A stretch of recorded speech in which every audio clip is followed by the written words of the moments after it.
Board बैठक यमुना प्राधिकरण के सभागार में आहूत की गई थी, जिसमें अध्यक्ष एसीएस इंडस्ट्रीज सर की अध्यक्षता में बैठक हुई और सभी माननीय सदस्यों ने भाग लिया। मुख्य रूप से आज जो एजेंडे रखे गए थे उनमें ओटीएस के एजेंडा, कोविड के नाते टाइम एक्सटेंशन, साथ ही साथ लीज डीड के लिए समय सीमा बढ़ाए जाने का, किसानों की आबादी के सर्वेक्षण कराए जाने का, और जो प्राधिकरण की जो महत्वपूर्ण योजनाएं हैं जैसे पीआरटी सिस्टम है, मेट्रो है, फिल्म सिटी है, आर&आर साइट का डेवलपमेंट है, इनकी प्रगति के बारे में वहाँ रखा गया।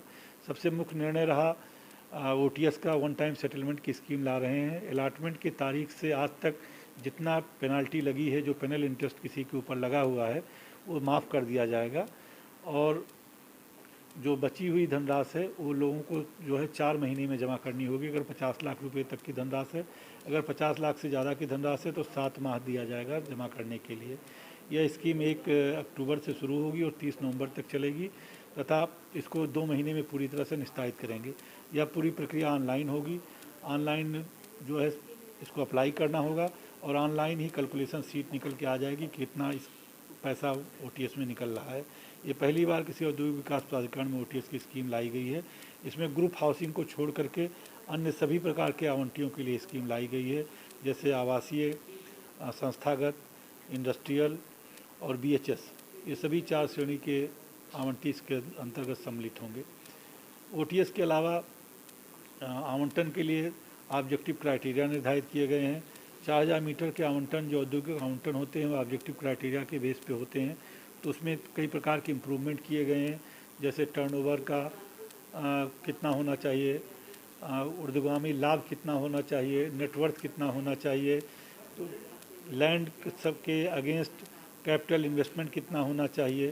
तो ये महत्वपूर्ण चीज़ें जो हैं इनके लिए अलग अलग प्रक्रिया निर्धारित की गई है, अंक निर्धारित किए गए हैं और ऑब्जेक्टिव क्राइटेरिया के आधार पर आवंटन किया जाएगा। इसके अलावा जो प्रतिष्ठित कंपनियां हैं, ख्याति प्राप्त हैं या ब्रांडेड कंपनियां हैं या लिस्टेड कंपनियां हैं या इन्वेस्ट यूपी से जिनके संदर्भ आते हैं, उनको अलग से फास्ट ट्रैक में उनका अलॉटमेंट किया जाएगा। ये प्रक्रिया निर्धारित की गई है। साथ ही साथ किसानों के लिए बहुत बड़ी मांग समय समय पर चल रही थी कि उनके घरों के बारे में, जहाँ पर वो आबादी का बंदोबस्ती आबादी में रहते हैं, उसके नंबर नहीं होते, उसके खसरा नंबर नहीं होते, उनका स्वामित्व नहीं होता है और स्वामित्व ना होने के अभाव में उनको लोन नहीं मिलता है। उनके लीज बैक के प्रकरण होते हैं, उनकी ज़मीन गलत एक्वायर कर ली जाती है और बराबर इस मामले में आंदोलन चलते रहते हैं। उत्तर प्रदेश शासन ने एक स्वामित्व योजना बहुत जल्दी ही उनको फिर 3 महीने का समय दिया गया है, 31 दिसंबर 2021 तक। और घर बनाने के लिए जिन लोगों का समय समाप्त हो गया था उनको 31 मार्च 2022 तक का समय दिया गया है। जो फिल्म सिटी की योजना है उसके बारे में जो बिड डॉक्यूमेंट बनाया जा रहा है, कंसेशन एग्रीमेंट बनाया जा रहा है, उसके बारे में अवगत कराया गया है। जो पीआरटी सिस्टम है उसमें डीपीआर में कुछ संशोधन बताए गए हैं, उसकी कार्रवाई पूरी कराई जा रही है।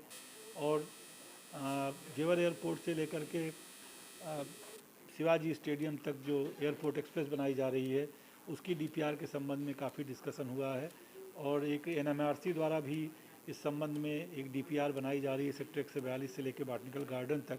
तो उसके अलाइनमेंट को भी सम्मिलित करते हुए, उसकी डीपीआर को भी इसको सम्मिलित करते हुए स्टडी करने के लिए डीएमआरसी से कहा गया है। तो यह कुछ महत्वपूर्ण प्रस्ताव थे जो आज तय हुए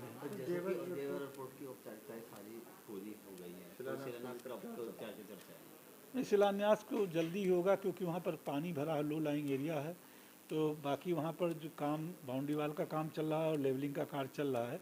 जैसे ही माननीय प्रधानमंत्री कार्यालय से, माननीय मुख्यमंत्री कार्यालय से जैसे ही कोई तिथि आएगी आपको बताया जाएगा, शीघ्र ही शिलान्यास होगा।